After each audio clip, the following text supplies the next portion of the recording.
Olá pessoal, aqui é o professor Binho e vamos apresentar essa videoaula como um apoio, um auxílio para os estudos de vocês, ok?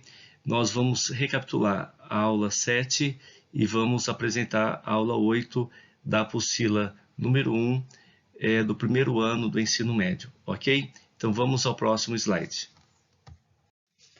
Olá galera, tudo bem? O gênero dramático é o gênero feito para ser encenado, como essa imagem pode nos mostrar. E, inclusive, é a imagem daquela famosa peça Alto da Compadecida, de Ariano Suassuna, um grande sucesso de público e que foi representada também no cinema e na televisão, beleza? Então, o primeiro elemento é que é o texto feito para ser representado, para ser encenado. Nós não temos a figura de um narrador, mas as personagens em ação interagindo entre si para construir a peça, construir o enredo, beleza? Portanto, nós temos diálogos ou monólogos, ou os atores conversam entre si, ou falam sozinhos e implicitamente está uma conversa com o público, beleza? Soma-se a isso a presença das rubricas. Esse elemento é muito importante, como nós vimos, porque são as indicações que o autor nos coloca no texto para que o ator saiba como melhor encenar, como melhor representar aquela peça, né? Então é apenas uma indicação, não é uma obrigação. E essas indicações incluem gestos, roupas, iluminação, o tom de voz, e sempre tem alguma marcação para indicar que não é um texto para ser lido ali, mas é só um auxílio para se representar aquela peça, beleza? Então, ou está entre parênteses, ou entre aspas, ou entre itálico, tá? Beleza. Somos a isso o seguinte, a catarse. A catarse é um elemento típico do teatro em que, através da encenação, acontece uma liberação das emoções, né? O espectador passa por uma experiência subjetiva muito intensa, muito profunda, seja se for uma comédia ou se for uma tragédia, né? O que importa é que o telespectador ou o público ali do teatro possa passar por uma transformação interior, uma transformação subjetiva. E a comédia, nós comentamos que é um gênero em que se procura ridicularizar os maus comportamentos humanos para ensinar alguma coisa, né? Pensando assim na origem desse gênero. Já a tragédia procura expressar uma forte emoção, um forte impacto. Através desse impacto, procura-se também educar, ensinar o espectador sobre a mensagem que ali está sendo dita, né? Lembre-se que eu citei como exemplo de comédia o próprio Alto da Compadecida e como tragédia aquela famosa peça Otelo de William Shakespeare, ok? Então vamos ao próximo slide para complementar isso que estamos falando. Nesse slide vamos trabalhar a aula 8, que trata exatamente do humanismo em Portugal, segundo movimento literário que aconteceu no século XV e até o início do século XVI.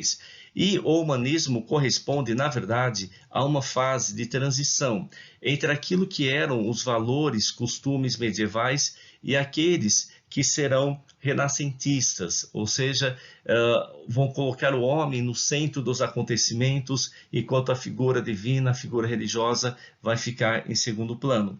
Soma-se a isso a ideia transmitida por esse filósofo clássico Protágoras, de que o homem é a medida de todas as coisas, ou seja, o homem assume um papel de protagonista na existência e não mais transferindo suas responsabilidades para uma entidade mística superior, como se dava muito na Idade Média.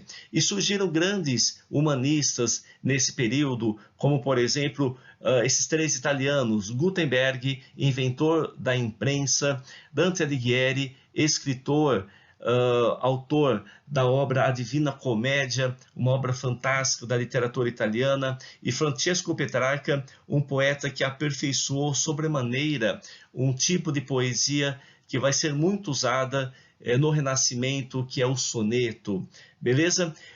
Esses humanistas vão inspirar Portugal a se consolidar no poder, ou seja, teremos uma maior centralização de poder em Portugal ainda, dará início à segunda dinastia portuguesa, um absolutismo muito forte, e a consequência imediata disso vai ser as grandes navegações, ou seja, Portugal ocupa ainda mais o seu papel de protagonista no mundo.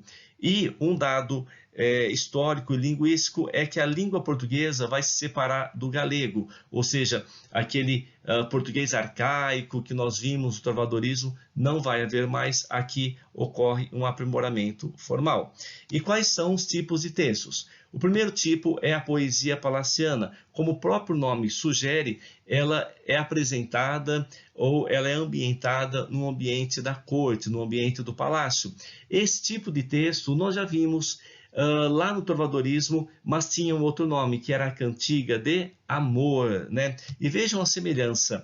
Se lá a amada era chamada de Minha Senhor ou Senhor Fremosa, aqui já há esse aprimoramento formal em que a amada aparece como Senhora, né?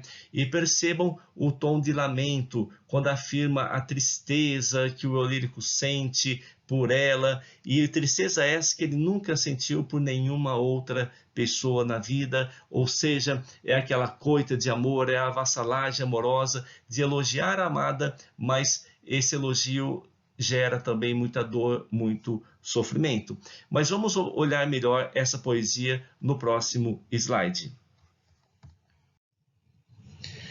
Olá, pessoal. O que vocês podem ver aqui nesse slide é aquela estrofe já escandida, ou seja, dividida em sílabas poéticas, assunto que a gente viu em aulas anteriores. E essa é uma das características da poesia palaciana, como nós podemos ver. Ela separa-se da música porque não há recursos como o refrão ou o paralelismo. Os versos utilizados aqui serão redondilhos menores ou maiores, ou seja, 5 ou 7 sílabas, e a temática se assemelha muito à temática das cantigas líricas, que é uma temática frívola, ligada ao galanteio, ao sofrimento amoroso, ou até, às vezes, uma poesia considerada de entretenimento, beleza? Observando essa escansão, nós podemos comprovar que a poesia apresenta 7 sílabas poéticas, ou seja, trata-se de redondilhos maiores. E assim como aconteceu com a cantiga medieval, aqui a poesia palaciana não vai ter uma publicação, não vai ter uma ideia de autoria, mas sim ela vai ser reunida em 1516 no Cancioneiro Geral pelo poeta Garcia de Rezende, e são também milhares de poesias que foram reunidas nesse tempo, ok? Como tarefinha para vocês em casa, eu deixo aqui as outras 2 estrofes dessa poesia para vocês fazerem a escansão para encontrar o número de sílabas poéticas. E aproveitem e façam também as rimas. É um ótimo exercício de regularidade, de formalismo para vocês se prepararem para os exames que virão, ok? Vamos ao próximo slide.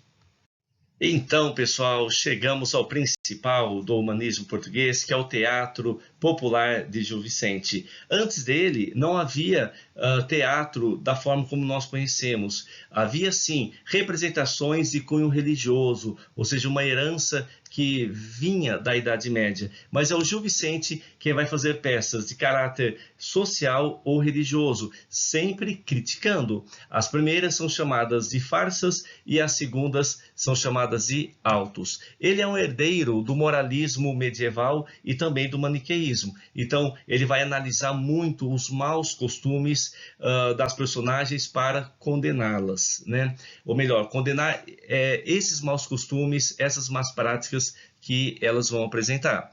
O Gil Vicente criou algo inovador, que foram os personagens tipos e alegóricas. O que significa?